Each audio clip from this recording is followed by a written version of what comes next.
You want to hear something wild? I might just hold the world record for knocking out the most HOA violations in a single day. No kidding. 139 infractions wiped clean in one afternoon. Crazy, right?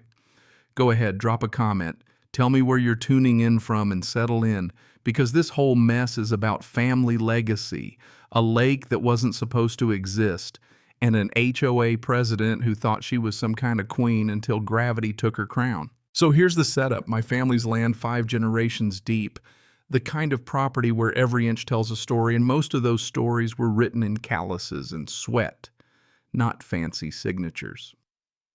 My great-great-grandfather, Angus Mallowd, bought up a big chunk of what people back then called worthless Appalachian hill country, steep rocky, not a farm in sight, just a bunch of creeks and brambles.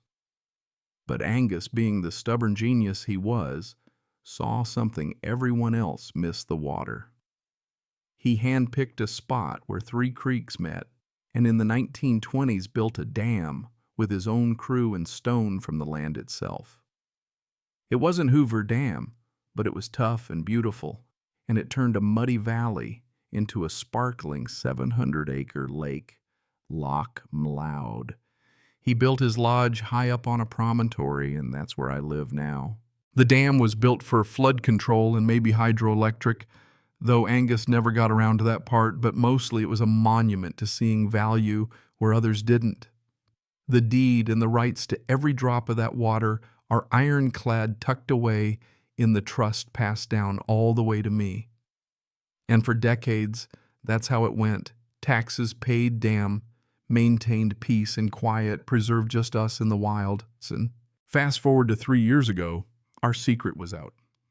A developer snatched up a neighboring 1,000-acre tract land we'd sold off back in the 70s to pay estate taxes. That developer, Pinnacle Living, turned it into a fancy gated vacation spot, Lakeview Pinnacle Estates.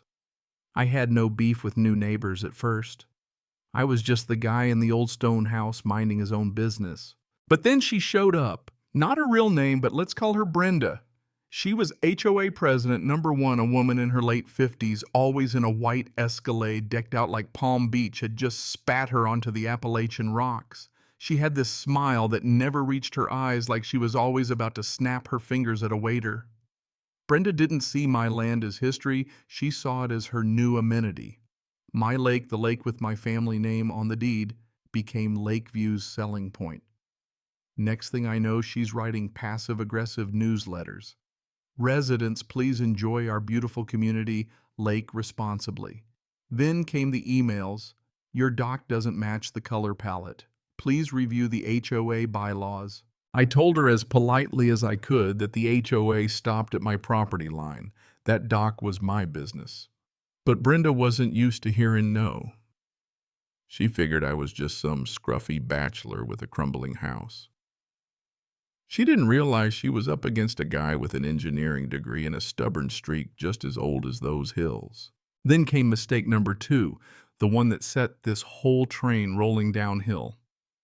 Brenda cooked up a glossy newsletter with a map, beaches, piers, kayak launches, volleyball courts, all mapped out except every single thing was on my land.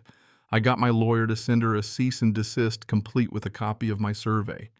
She fires back claiming a new survey shows the HOA owns it. I head down to county records. Sure enough, there's a fresh map, lines shifted just far enough to swipe 50 acres of my best shoreline. Surveyor's name on it. Turns out the guy lost his license for fraud. It was textbook forgery. I didn't just sit back. I gathered the deeds, my survey, even the 1920s originals, and resurveyed every pin myself with GPS. The data was crystal clear. They'd faked it. I put it all in a report and sent it back to Brenda and the whole HOA board, hoping that'd end it. But Brenda, she doubled down.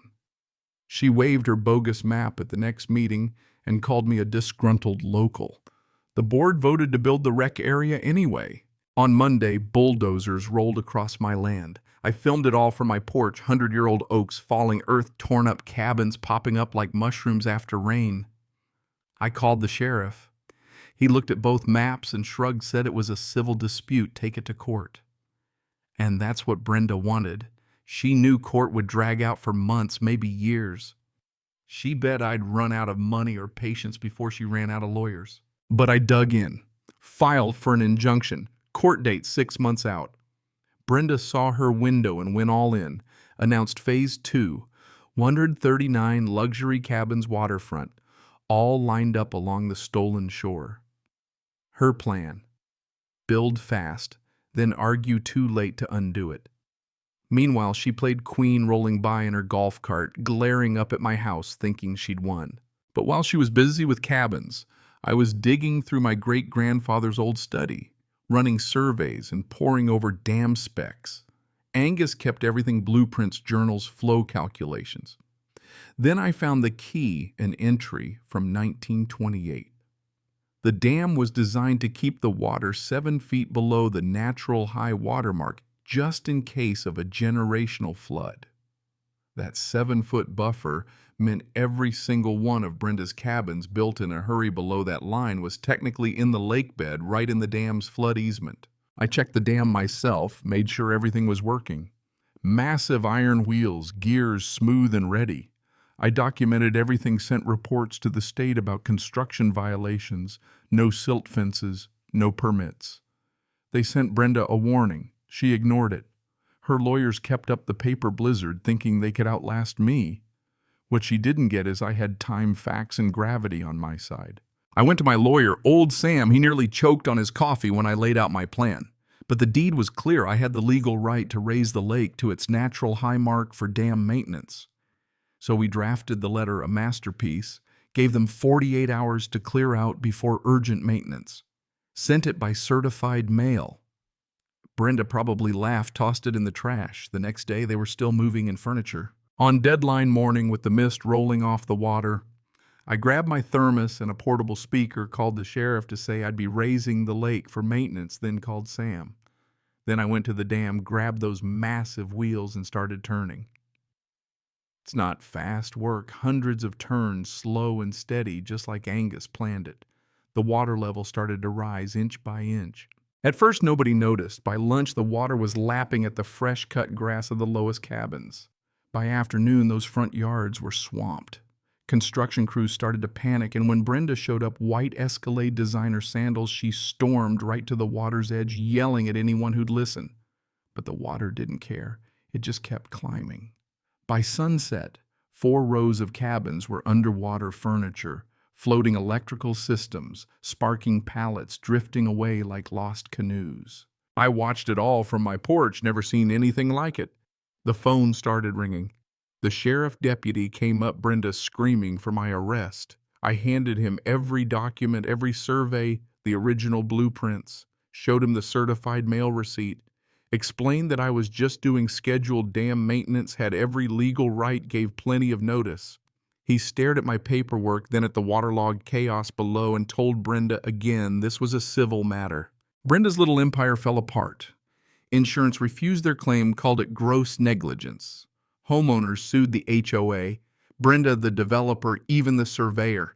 Brenda got kicked out, her Escalade gone in the night. The HOA filed bankruptcy, developers sold what was left to a conservation trust. The cabins.